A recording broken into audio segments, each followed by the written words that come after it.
Bonjour à tous les amis, c'est One Piece Belgium, j'espère que vous allez bien. On a eu un chapitre qui est sorti un peu en avance cette semaine, on est mardi, d'habitude ça sort le jeudi. Semaine passée on n'a pas eu de chapitre parce que c'était la Golden Week au Japon. C'est une semaine où ils ont des congés le mercredi, le jeudi et le vendredi je crois. Donc c'est pour ça que le Jump n'est pas sorti, mais c'est pas grave, le chapitre était très bon. On a eu des petits combats, des petites révélations, il n'était pas aussi bien que celui de la semaine passée, mais quand même c'était un très bon chapitre. Ce chapitre c'était la continuité du chapitre précédent, donc on est direct dans le feu de l'action où quand Brook a cassé la photo de Mother Caramel et on voit Big Mom qui est un peu déboussolée, elle n'a pas encore lâché son cri, son fameux cri du Haki des Rois, et je pense qu'elle ne va pas lâcher ce cri, mais bref je vais en parler dans la review.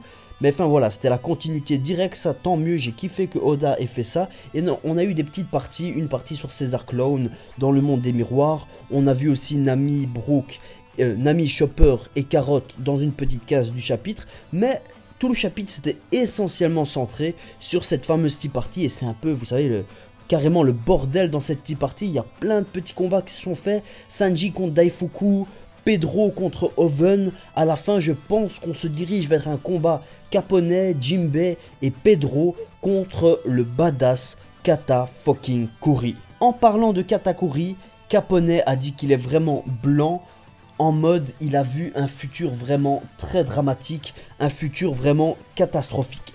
Qu'est-ce que ça peut être les amis? Perospero dit à Judge que Big Mom a son stade de rage, il a complètement disjoncté. Donc je pense qu'elle ne va pas lâcher son cri comme prévu dans le plan, elle va le lâcher mais elle va faire quelque chose en plus, c'est obligé les amis, elle va rentrer dans une rage vraiment folle les amis. Luffy a détruit son gâteau de mariage. Brook qui s'est déguisé en Luffy, bon voilà, il a détruit la photo de Mother Caramel.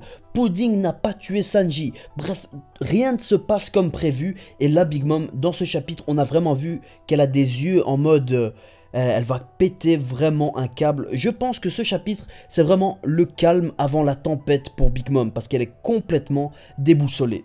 Et le fils se fout, se dingue, qu'est-ce qu'il fait? À la fin du chapitre, il prend carrément la photo brisée de Mother Caramel et il veut carrément montrer cette photo à Big Mom, qu'elle voit vraiment bien qu'elle est défoncée cette photo, mais ça va vraiment partir en cacahuète. Le prochain chapitre il va être vraiment oufissime. Dans ce chapitre ce que j'ai kiffé, ce que j'ai complètement kiffé, c'est qu'on a eu plusieurs petits combats. On en a eu vraiment deux qu'on peut dire vraiment que c'était des combats. On a eu Sanji contre Daifuku qui a vraiment un bon chara design, il est vraiment bien ce type, moi je sais pas, je l'aime bien, c'est le troisième fils de la famille Big Mom, c'est le ministre des haricots ou quelque chose dans le genre, et il a mangé le fruit du démon de la lampe. Là on sent clairement l'inspiration, vous savez, des Disney pour Oda. Daifuku c'est un homme lampe et sur sa ceinture il y a une sorte de petite entrée et là il y a carrément un génie qui est sorti.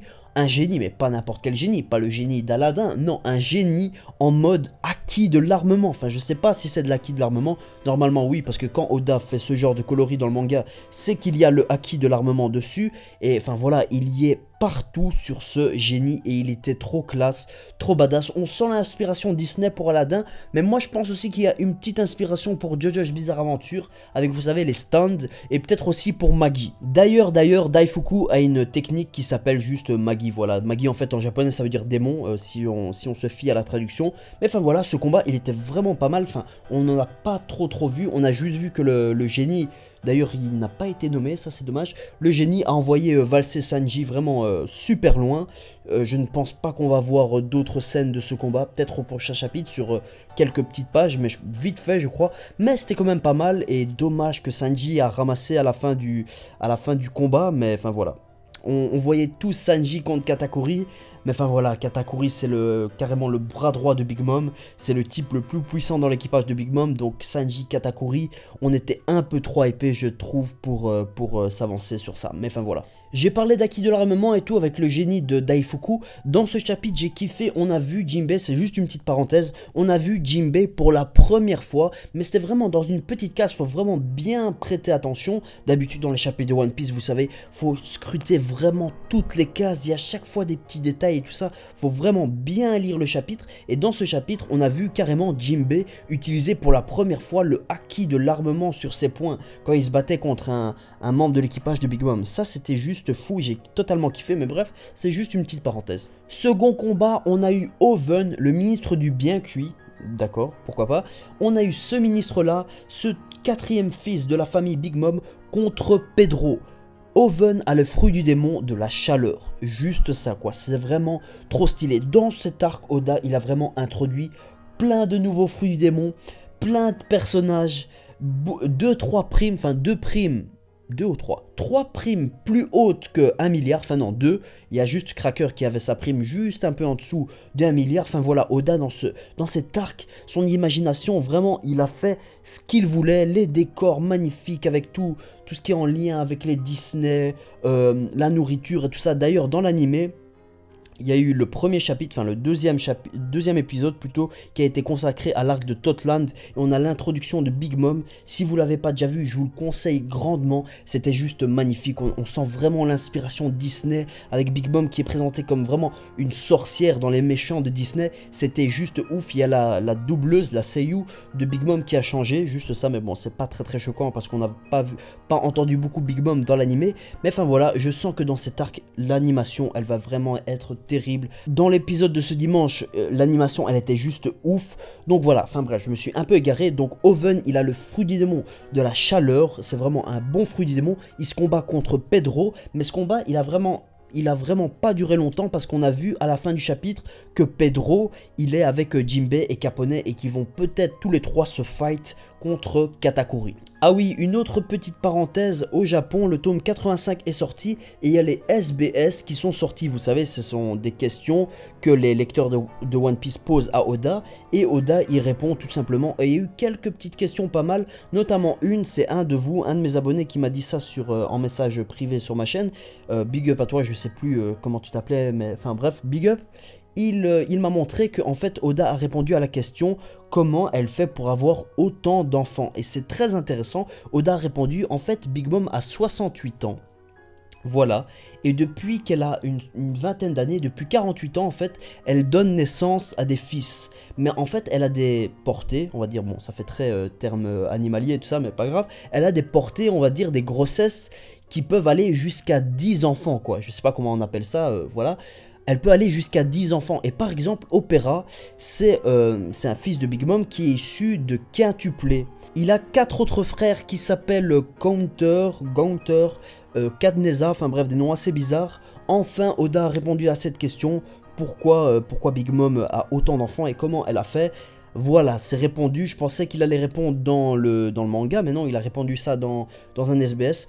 Tant mieux, voilà, c'est à ça que servent les SBS, à donner des petites informations en plus dans l'univers de One Piece, c'est juste génial. Bref, on retourne à la review du chapitre. On va s'attaquer à du très lourd maintenant, les Vinsmoke. Est-ce que les Vinsmoke vont mourir? C'est presque le titre de ma review.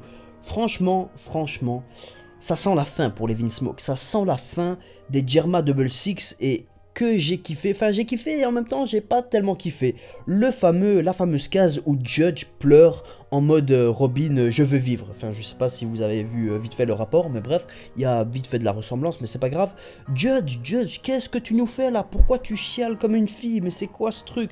Moi je pensais franchement qu'il avait un plan, ou même que je sais pas, il allait garder sa dignité, mais là il a pleuré comme une mauviette, c'était juste, ça faisait pitié, et en même temps, j'avais un peu bon, parce que voilà, les Germa Double Six, enfin, surtout les Vinsmoke, comment ils ont traité Sanji durant son enfance et tout ça, c'était vraiment trash, et enfin voilà, Judge, il a juste le revers de ce qu'il méritait, le revers de la médaille, voilà. Et c'est totalement fou, Judge, il a élevé ses fils, Ichiji, Niji, Yonji et Reiju, pas Sanji, mais bref, il les a élevés en mode pour ne pas avoir d'émotion, d'être vraiment des machines à tuer. Et là, ils acceptent complètement leur mort. D'accord, c'est tout à fait normal. Moi, je voulais qu'il y ait un petit combat, peut-être Ichiji contre un des fils de Big Mom, ou Niji, enfin... J'ai pas envie que les Germa Double Six et les Vinsmoke passent à la trappe après cet arc. Je dis pas qu'ils peuvent rentrer dans la flotte des Mugiwara, ça c'est impossible. Peut-être Reiju, mais bref. Pour ce qui est Ichiji, Judge, Niji et Yonji, voilà, j'ai envie qu'ils aient, je sais pas leur moment de gloire, mais j'étais quand même hypé au début de l'arc, quand j'ai vu par exemple Ichiji et Niji sur l'île là, avec la mallette et tout, on a vu vite fait un peu leur pouvoir. enfin on n'a pas vu leur pouvoir, mais on a vu qu'il y a un des gardes des Jirma Double Six qui s'est carrément interposé pour éviter que Ichiji ou Niji meurent. C'est quand même assez classe. Voilà, leur surnom, c'est vraiment... J'ai envie de voir ce que les Vinsmoke valent vraiment dans les prochains chapitres ou peut-être dans les prochains arcs. Je sais pas, mais enfin voilà, ça m'a un peu dégoûté de voir Judge comme ça pleurer. D'un côté c'était kiffant, d'un côté j'ai pas kiffé. Voilà. Maintenant, si Oda va par exemple faire mourir les Vinsmoke dans les prochains chapitres, ce serait vraiment ouf. Comme par exemple, il a fait mourir Monet. Moi, je pense que Monet est morte. Peut-être pas Vergo, mais Monet, je pense qu'elle est morte. Enfin voilà, ça marquera vraiment un grand tournant dans l'œuvre de One Piece. On va voir vraiment... Enfin, on l'a déjà vu ce tournant à Punk Hazard avec Monet et Vergo. Mais là, si les Vinsmoke meurent, ça fera vraiment un gros choc dans l'univers de One Piece. Et j'adore complètement...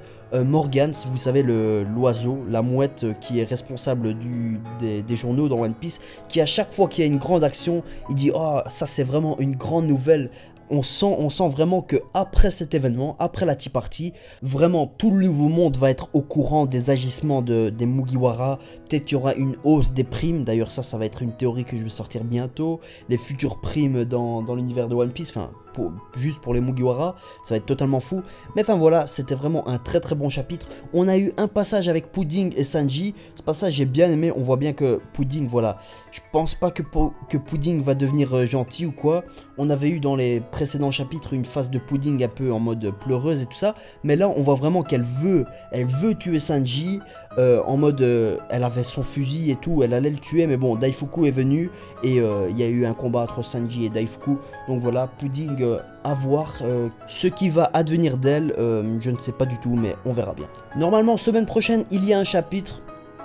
On verra. Moi, mes prédictions pour le prochain chapitre, c'est il y aura peut-être un combat entre Katakuri, Jinbei, Pedro et Capone. On va voir peut-être le cri de Big Mom et peut-être l'éveil de son fruit du démon. Je sais pas, Perospero a trop hypé et a trop teasé le fait que Big Mom a carrément dépassé son seuil de rage. Ça, c'était totalement fou. Peut-être qu'on aura aussi un petit combat avec Luffy, parce que Luffy, il n'a pas combattu dans ce chapitre. Mais enfin voilà, c'était un très bon chapitre. J'ai totalement kiffé, il y a eu plein d'éléments, plein de révélations. C'était juste ouf. On se dit à la semaine prochaine pour la review. Et ce week-end, il y a une théorie ou un One Piece Opinion qui sort, ou les deux, si j'ai le time. Voilà les amis, c'est la fin de cette review. N'hésitez pas à liker, à commenter, à débattre du chapitre dans les commentaires. On se dit à la semaine prochaine. J'tac.